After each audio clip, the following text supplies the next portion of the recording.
Welcome to Chromatic Roses, where a couple of Midwest women cultivate a community at the D&D table. I am Caitie. And I'm Soren. And this week in the Rose Garden, we're talking about spell organization. Mm-hmm. So many spells. What are you going to do with them all? How do you keep track of them? How do you know what you got? Probably going to have to go to the store. The container store. The container store. Because you guys, we got to organize your spells, man. Gotta get them organized. Yeah, so as we have talked about, as we have discussed on this podcast before, a lot of times spellcasters are daunting because of the amount of stuff that you can do.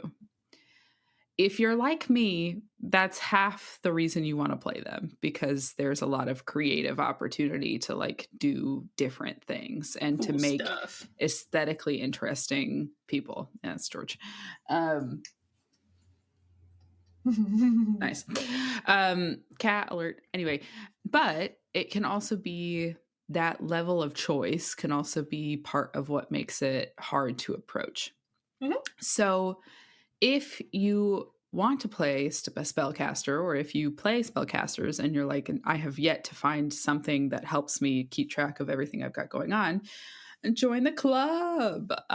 We're going to talk about some of those systems today. And the idea is that the problem ends up being that like the way to track them is to like write them down or continuously look through source books. And we've got 3 systems of solving that problem to varying degrees. Mm-hmm. So the first system to solve that problem is D&D Beyond. This feels silly for me to say right now because we just finished recording the episode on character sheets where I made a big pitch about D&D Beyond and why you should use it, or a digital character sheet in general. So this is going to sound a little redundant to me and Soren specifically, who just did that episode. But you haven't heard that episode for a few weeks. So here it is. Here's a refresher. D&D Beyond has all of the spells that fall within the D&D system. Now, oftentimes it is behind, depending on what spell it is, it can be behind a paywall. They want you to buy the source book to have access to the spell. I understand why that's frustrating. I have bought a few books on D&D Beyond to the point where I have access to a solid amount of spells and don't feel the like frustration at every turn. You know what I mean? Yeah. And I don't think this is true for spells, but I know on some of those paywalls, there's like an option to buy like the subclass rather than the entire book. Yeah. And that can help mitigate some of that. But the nice part about that is when I go to add spells, I click manage spells and then can go into add spells. And then I see every spell that is available to me. And not only that, but then I can filter by level of spell. Mm-hmm. I can filter by source category, whether that's the core rules, expanded rules, critical role, like things like that. And then I see a list. So like right now I'm looking at a list of 8th level sorcerer spells.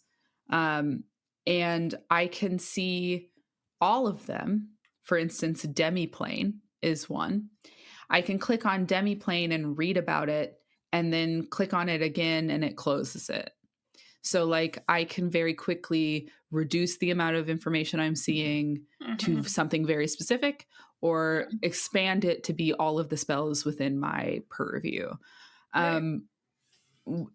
From there, I can also manage spells really easily. So I can see all of my known spells listed from cantrips to high-level spells, and I could delete them really fast. If I did that last night in preparation for this episode.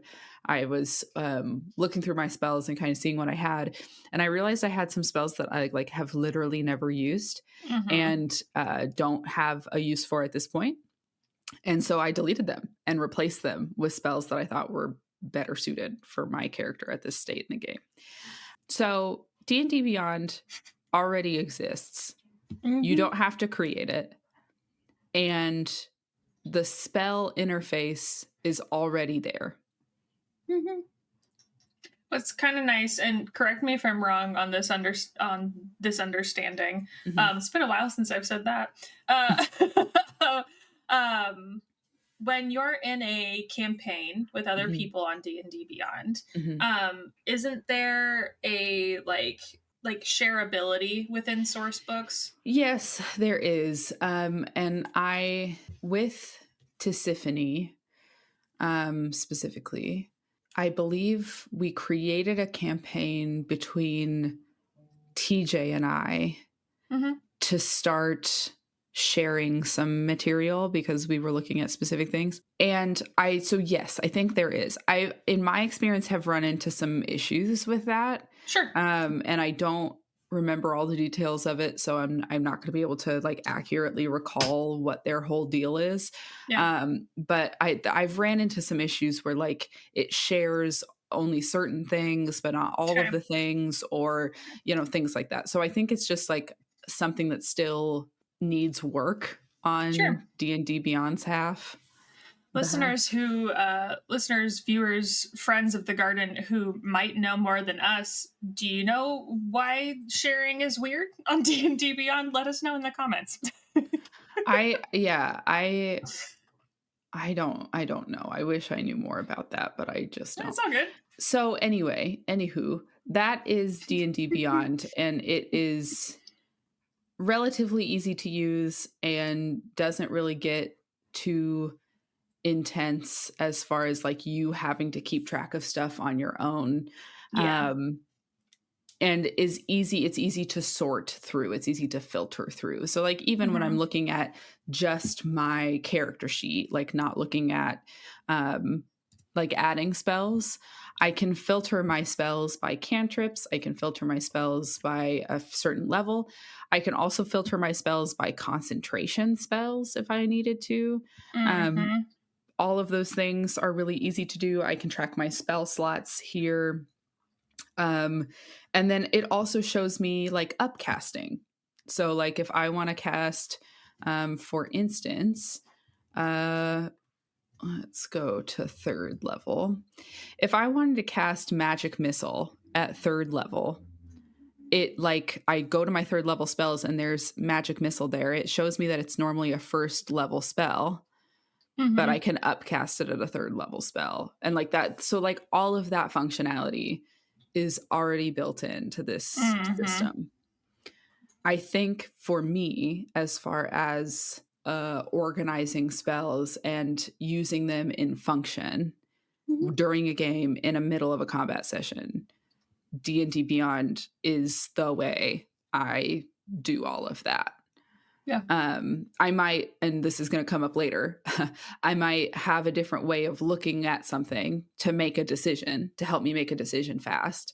But when I go to then cast the spell or learn more about what it does Hmm. or whatever, get flavor that I want to tell the party, I'm going to come back to D&D Beyond to do that. So, I don't want to say like I'm still so new to organizing my spells here because they've been here.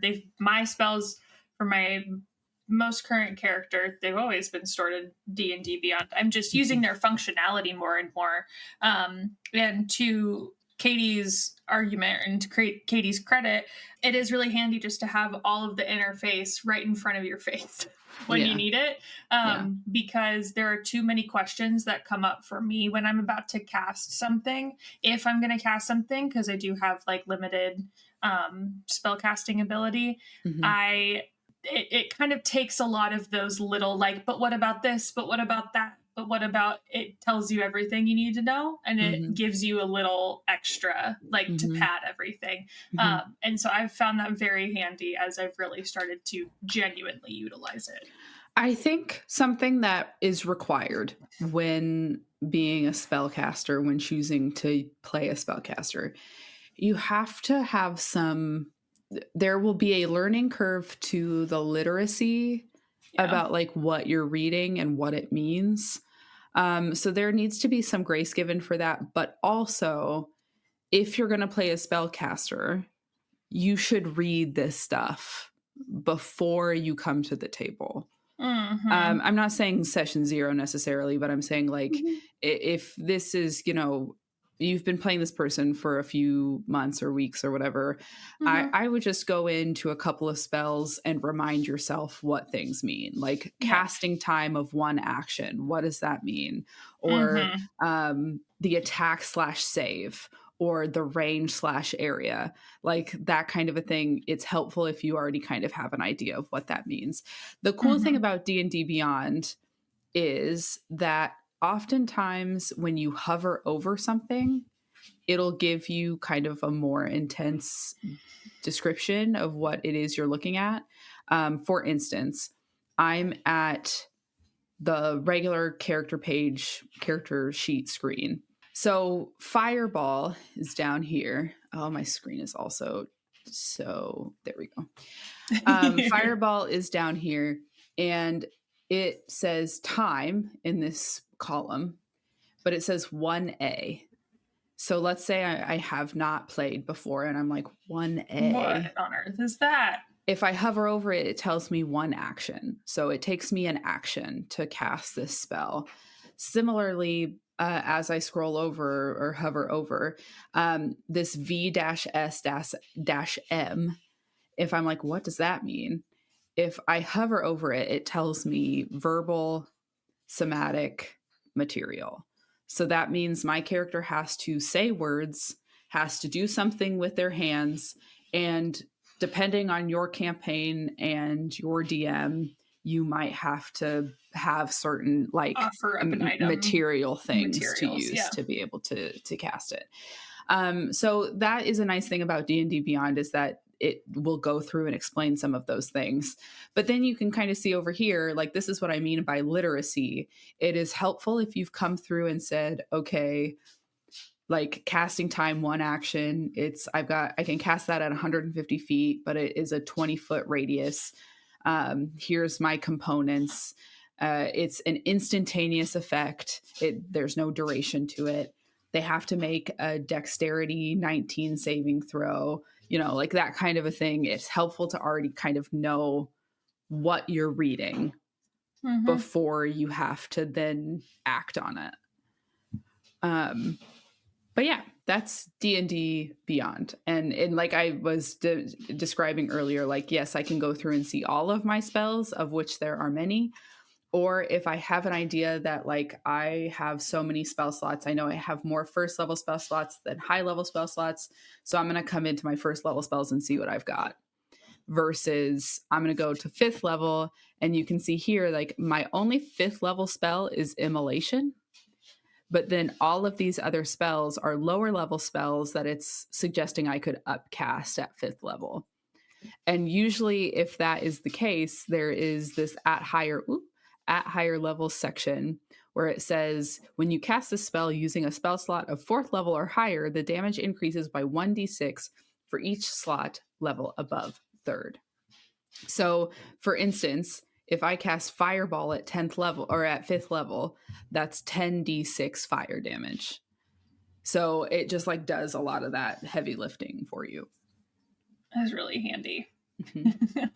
Mm-hmm. It's really handy. And I have recently, I've already said that in this episode so far, but I've recently moved over to utilizing D&D Beyond more for my spells. But previously, I was keeping track of them in 20 different ways because I was overwhelmed by how many spells and options there were out there. But one system I came across that I particularly enjoyed and kind of has like a little bit of an aesthetic like touch to it and a little bit of like a D&D flair to it is I literally had a little spell book. So you can get these on Amazon.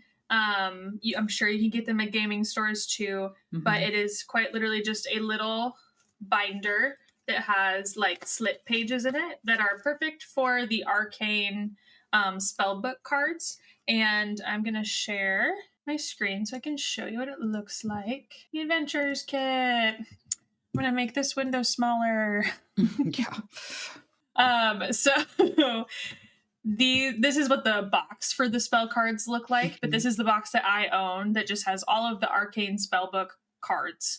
Right. And the cards look like this. So they have all of the same information that D&D Beyond has, because these are D&D like direct gaming accessories. But on one side, it tells you the level. So this is a cantrip. And on the backside gives you all the information about the spell. And what I liked about it was that I could literally go through this book and I could organize by cantrips, first level, second level, third level, and keep them all organized together. I think if I were to do this again in the future, I would actually get I would take one of my like card collection like binder pages, like an 8.5 by 11, like I have for my D&D binder, and I would slot them all in so that I could have lots of spells on a page. Yeah. So if you're that kind of person that likes having something tactile but still likes having those cards, having a big page full of spells could be really handy for you. And you could even divide them up still by cantrip, first, second, third, all your levels. And I couldn't tell you what it is. It's probably part of the fact that I love like physically writing on things so much, but there's something very tactile about having the physical card and being able to hold it and like read it and look over it. That's really helpful. So if that's the kind of player you are, that could absolutely be a good spell organization system for you. Yeah. As I said earlier, I have moved over to working with my spells in D&D Beyond. The thing that is a really big trip up for me with spells and organization and all of that is really getting used to the jargon and the language of D&D. I have this issue with like Magic the Gathering as well. It's a game that TJ plays. And they're both made by Wizards of the Coast, and their language is very similar. So he's played a lot of Magic. He's played a lot of Baldur's Gate. And so he like has picked up on the language and how it flows like a little more easily because he's spent time kind of immersed in it. So that's something that is not organization related, but is something that I'm trying to get used to with spells. Can you give an example of like what kind of language is tough? Yeah. I'm literally going to pull out this giant box of spells. Nice. That's a lot. It is a lot. I'm going to try to find one that I don't know, because if I've already practiced it, that's not helpful. This might be good. So this one, 6th level spell. Okay. Is called Mass Suggestion. Okay. And when I'm just going to read it out loud, and then maybe I can describe a little bit of what I'm saying when I say I get like confused reading spells sometimes. You suggest a course of activity and magically influence up to 12 creatures of your choice that you can see within range and that can hear you and understand you. Already, that's a long sentence in my mind. Creatures that can't be charmed or immune to this effect. The suggestion must be worded in such a manner as to make the course of action sound reasonable. Each target must make a wisdom saving throw. On a failed save it. Like, so like my brain just like hits the gas and then like reads the whole thing really fast. And then I'm like, I don't know what I just read. And that was a lot of things. Like there are lots of commas. And I know that it's like you know how to read, Soren. Like it's not hard to comprehend. But like when I'm in the middle of combat, and maybe I haven't done my homework and maybe I'm not as familiar with it, I will get really like caught up in all of the teeny tiny like additions to a spell, which makes sense. And homework honestly could help a lot of that problem. Well, I was also going to say like so I pulled this up on D&D Beyond and was kind of reading alongside you. Yeah. And the thing that if I could recommend, what I would recommend is the first sentence is always going to tell you a pretty like about what the spell is going to do, right? So this is suggesting a course of activity for up to 12 creatures. So mass suggestion means it's going to be several people you're suggesting a course of action.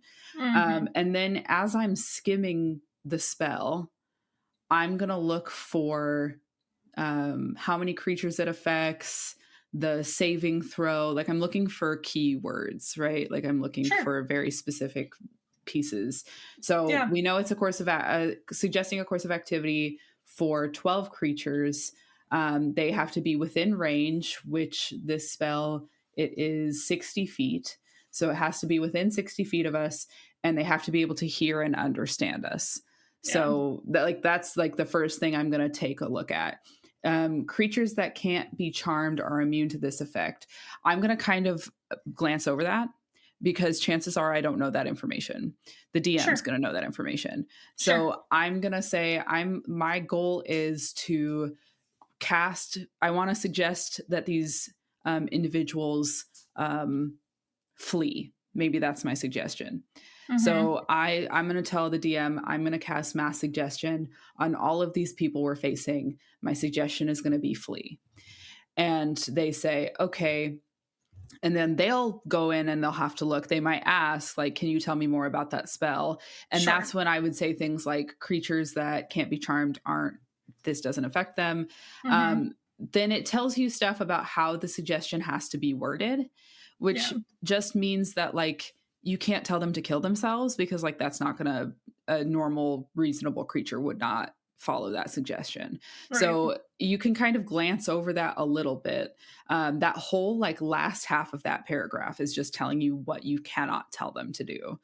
And then the second paragraph is where it starts to get into the like what they have to do to know if it works. So the wisdom saving throw on a failed save, it pursues the course of action.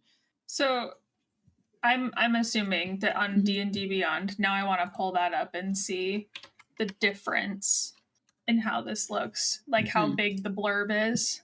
It's pretty big. It's like 1, 2, 3, 4 paragraphs. Yeah, and this is like 2 paragraphs, not even. Yeah.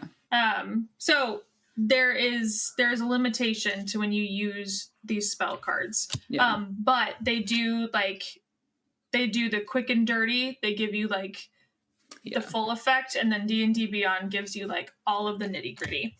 That's helpful though, because something that like what you were saying about picking out keywords will probably be a lot more helpful for me, especially when I'm practicing, because I will just get lost in the word soup, and then my like comprehension like goes offline, and I like struggle to just come back to it and keep trying. I like rarely do you have, well, and I guess I should back up. When I'm in the middle of combat, I am using everyone else's turn to read through spells and look at what I'm trying to do check yourself, and all of that kind of stuff. So I'm not trying to read this in a, like the DM looks at me and says, okay, it's your turn. And now I'm looking through spells. Like I've been spending everyone's turn looking at stuff and looking at the board and trying to decide what I want to do. But when I go to make the choice, I'm looking at that top portion where it says casting time, range, area, duration, attack, save. I'm looking at those things. And then I'll go into the bulk of the text for any other details that might be pertinent, restrictions, limitations, things like that. And for that, I'm looking for keywords for sure. Yeah.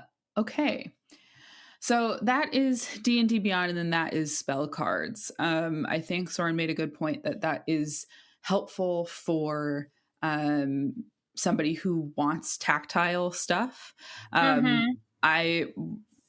In thinking about me using that kind of a spell card system, I like being able to reduce my field of vision. So if I know looking at my spell slots, I'm like, I only have 1 8th level spell slot. I don't want to see my 8th level spells unless it's time to build out the big guns. You know what I mean? So I like being able to reduce my field of vision quickly and wholly. And some of those, certainly for at least for as long as I've like played D&D with you, D&D Beyond is great to be able to reduce that field of vision really quick. Right. I think if someone did have a binder with those big pages, I think they Mhm. would also be able to do that more easily, but I haven't tested it myself. But Right. Yeah. that is my only other thought to that. Otherwise, yeah, it's just all in your face Right. all the Right. time. Um, okay, so now we're gonna take a little break. We're gonna roll with it, and then we're gonna come back to our last little system. It's been Um, a dig dang minute. so we are rolling on the Would You Rather D&D today, and I'm gonna roll on Yay! D&D Beyond because it's up. Reverse mermaid or reverse centaur. We have a 17. This is not a Would You Rather. Dang It it. says that, not a Would You Rather. If your character had a day off, what would they want to do to unwind? um I think Tisiphone is a real luxurious bitch. I think she would like have a spa day mm, and like go shopping and like people watch and like mm. judge silently. And then I think she would finish off the day with like a solo on her own, like 3-course meal or something like that, and Mm. finish it with like whiskey on the rocks. A double-aged bourbon, or something like that. That's great. I love that. I feel like Lura would just spend the day outside, and I Mhm, think she would spend the day like up in the trees and people watch. Like mhm, for no like she's so used to being up in the trees and people watching for adventuring or like objective purposes. mhm, I think she would probably take several naps throughout the mm, day just mhm. up in the trees Sure. and just people watching for the hell of it. And Mhm, she'd probably start her morning by like making coffee with Moira, her black chicken. mhm. And I say she would make coffee and then she would just go hang out in the trees most of the day and people watch. She'd probably try to not be around other people. Mm, Yeah. mhm. Yeah. That's Hell a yeah. really cute question. Yeah, I liked it. I liked it. All right. So back into it. This last system, if you will, is courtesy of this. I know for a fact this is not the exact same thing that she uses, but on a piece of media somewhere, Abria Iyengar talked about her character flowcharts and how she uses them in combat to help make decisions. And I know for certain that this is not the same type of flowchart. And by for certain, I mean Abria, I think, is smarter than I am when it comes to this kind of stuff. And she probably has way more robust decision trees and stuff like that.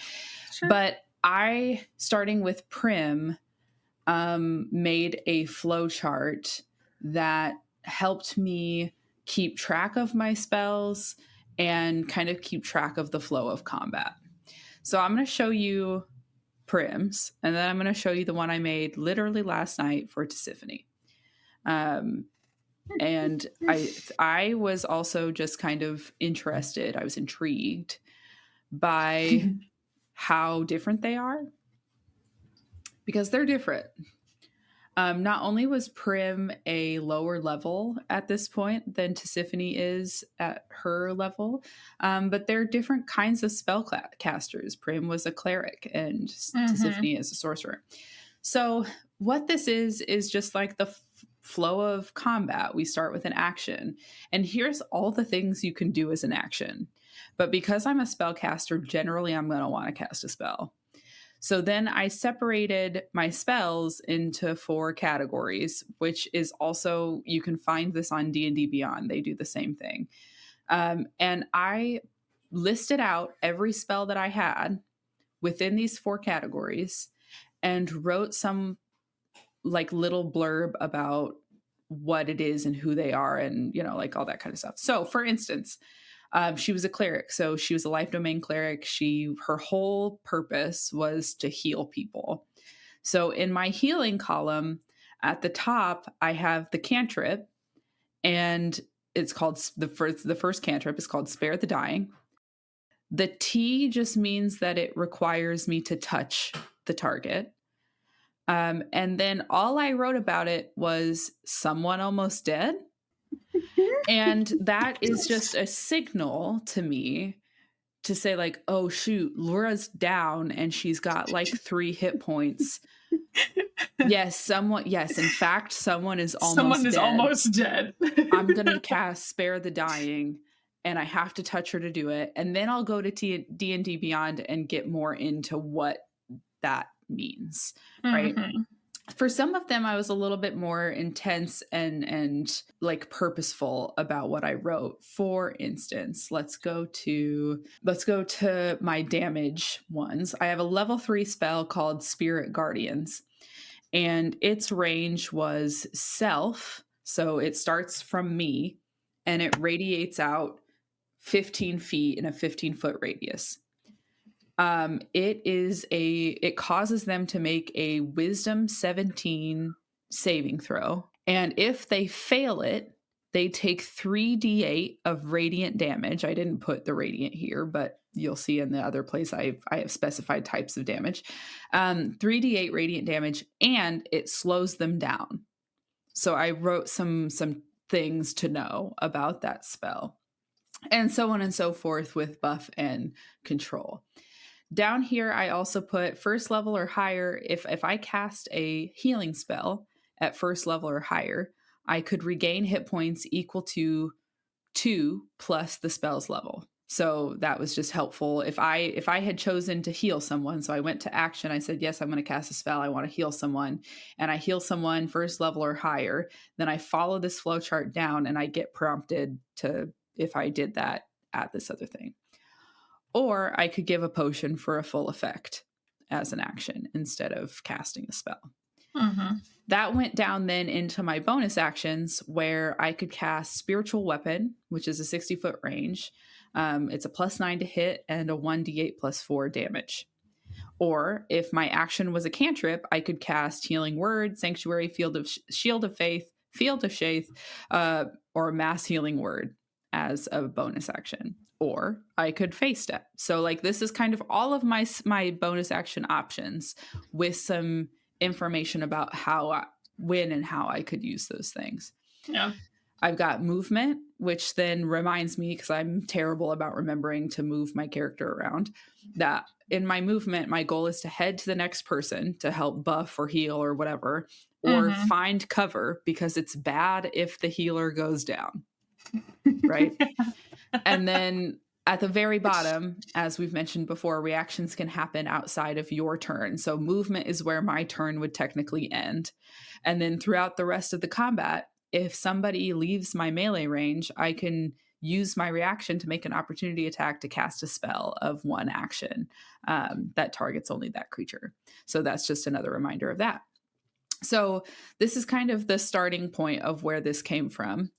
And I, in preparation for this episode, was like, I'm going to make one for Tisiphone. I've wanted to make one for Tisiphone for a while. And we're getting into a part of the campaign where it's going to be important that I know what my spells are and how they work. And so I made one for Tisiphone, and it looks different because she's different. But it's the same basic thing. You can see I've got the actions, all the things that I can do, spells, what do I want to do? But the cool thing here is that, at least I thought it was cool. The cool thing here is that my spell categories are the same, but they're weighted differently a little bit. So I've got a crazy amount of damage spells and control spells. I have a few buff spells, and then I've got a couple of spells that fall into a utility category where they serve a function, but that's kind of it. She's not here to heal you. Tisiphone, not going to help you when you're hurt. That's not her thing.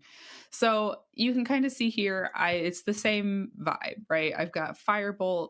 It's a 240-foot range. It's a +11 to hit, and it's 4d10 fire damage. So that just kind of goes down, and we're at level 17. So I've got my Meteor Swarm, 9th level spell. And I kind of picked spells that seem to fit her whole vibe, which Mhm. like is fire, you know?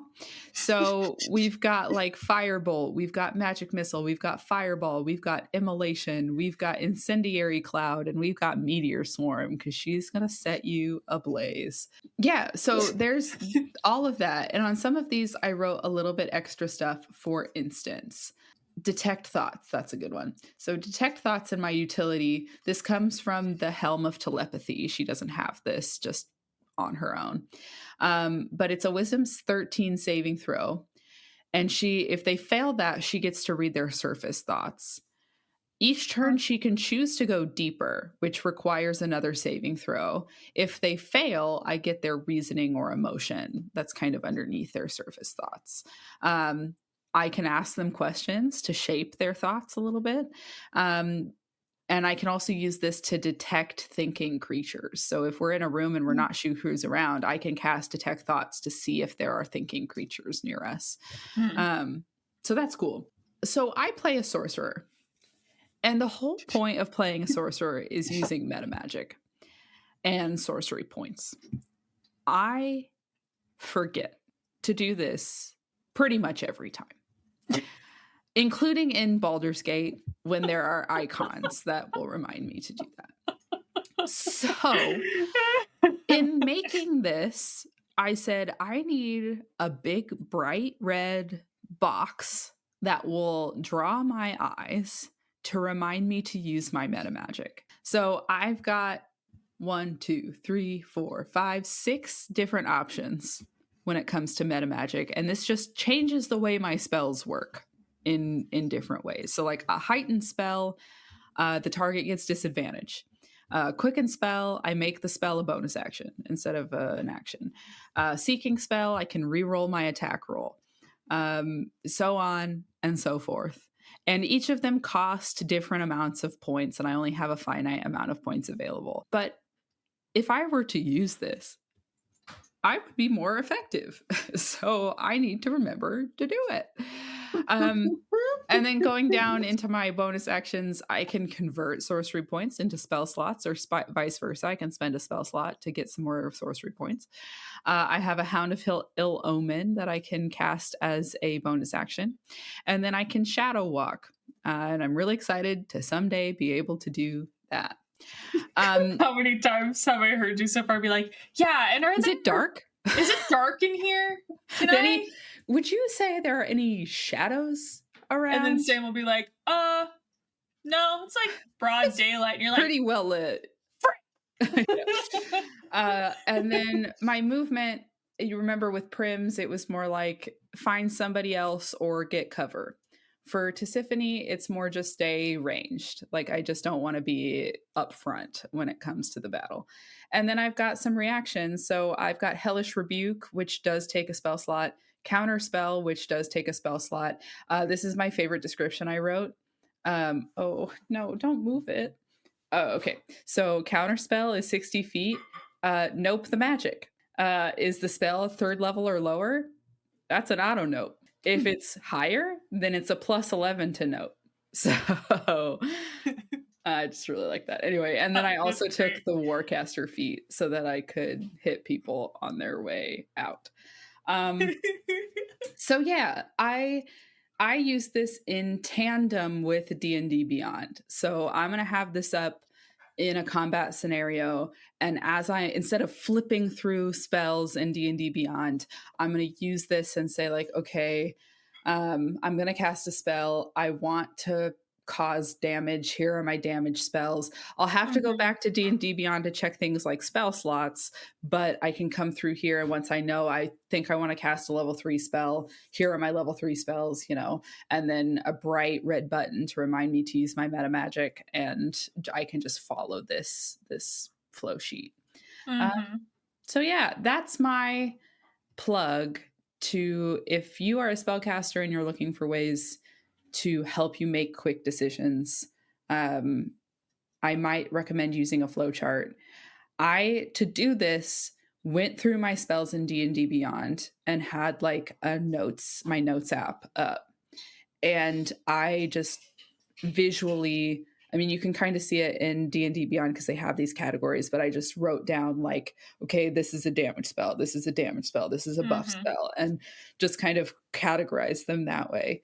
And then doing this, what I will say is I had to go through each spell's definition, read it, and then retype it in my own words or in my own format, which Mm-hmm. it forced me to get familiar with some of the spells, even the ones Yeah. I haven't used before.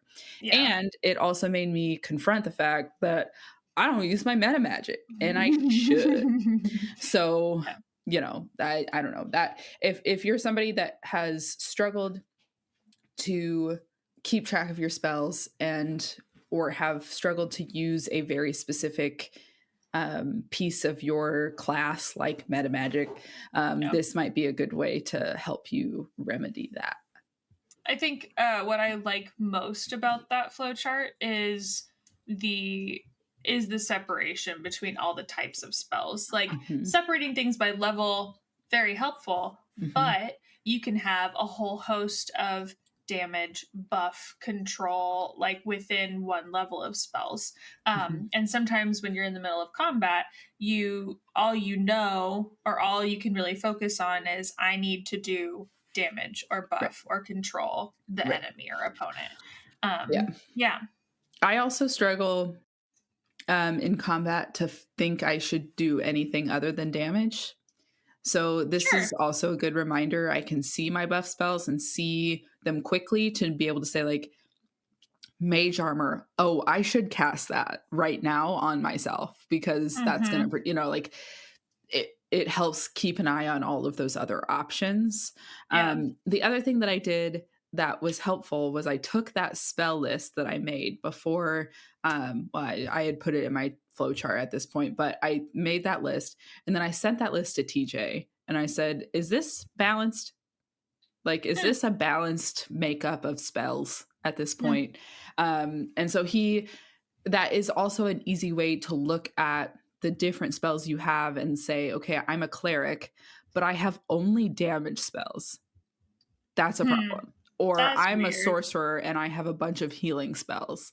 That Yeah. doesn't make any sense. So Yeah. it like helps kind of look at that and say, like, I think at first when I started, I was really heavy on control spells.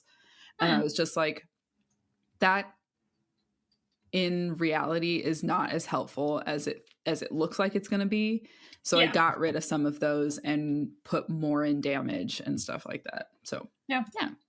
I like that. The more even when you started talking about your flowchart when you were working with Prim, um, I've been interested in making a flowchart for myself.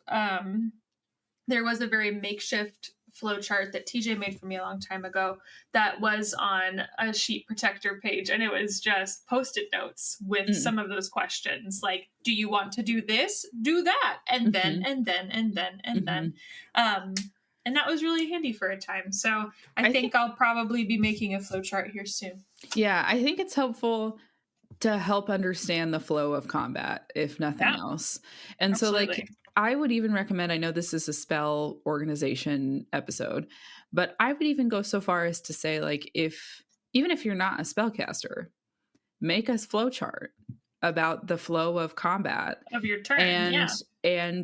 list out and read all the things that you can do within a turn. Like if I'm a Mm-hmm. barbarian, the top of my flowchart is going to be rage. Do Indicate it that you're now. raging, like that. And then my movement is going to say something about making sure that I stay in front of my friends, Right, being the tank that I'm supposed to be in combat. And so it's right. just like little reminders and like I said, forces you to think through some of the abilities you have and read about them before you need them. Yeah, I like the other with the reading them and thinking about them. I enjoy the I had to read it, comprehend, and then I went ahead and put it in my own words, and Mhm. that's like a huge building block of like comprehension and learning anyway. Right, right. So help yourself out. put the words in your own words. Right. And then go play the game better. Level 3 or lower, auto nope. You know, just like whatever. Nope the magic. Nope the magic. Nope the magic. I think I also wrote something similar because I have dispel magic. Yeah, it's basically the same thing. Dispel magic. Choose creature, object, or effect. Spell level 3 or lower. Nope equals nope. Nope higher nope. plus 11 to nope. Like it's just like, yeah, it's exactly that. That is spell organization. If you have a system that you use that we don't know about, you should tell us about it. I would love to know. We can maybe talk about it in another follow-up episode about all the different kinds that we didn't even know existed. You know? It would be super great. That's it for us this week. Thanks for spending some time with us today, and thanks to Noah Trumbull for the use of our theme song. There's a link to his Instagram in the episode description, so be sure to give him a follow and stay up to date on his band and music. If you are enjoying this podcast that you are listening to currently, we would really appreciate it if you would tell us that. Either in a review on your podcatcher or in the comments. It just is nice to, get lifted up every once in a while. And it tells other people that this is worth listening to. So that's helpful. Second, you can also follow us wherever you get your podcasts, on Spotify, or subscribe, smash that subscribe button, that like button, whatever YouTube words are. And then you can follow us on Facebook and Instagram, so that you can see what we're up to and know what's going on and be the first to know when an episode drops. When something's going on. And maybe, I don't know where I was going to go with that, but maybe. I don't either. So we also want to hear from you. We don't want just a bunch of silent followers. We want to hear from you. Did something come up in today's episode that made you think, or do you have a topic that you want to hear from us next? Caitie already asked earlier, but if you have other systems for spell organization, let us know. Or maybe you just want to say hi. Well, if any of those apply to you, send us an email, or because we're on YouTube, I keep forgetting this, please comment below on wherever you're listening to this, so that we can talk with you there. But you can also email us at chromaroses@gmail.com. That's CHROMAROSES@gmail.com, all lowercase. And we can't wait to hear from you. This has been Chromatic Roses. I'm Caitie. And I'm Soren. Be nice or else. Okay, love you. Bye. Bye. Thanks, guys. See ya.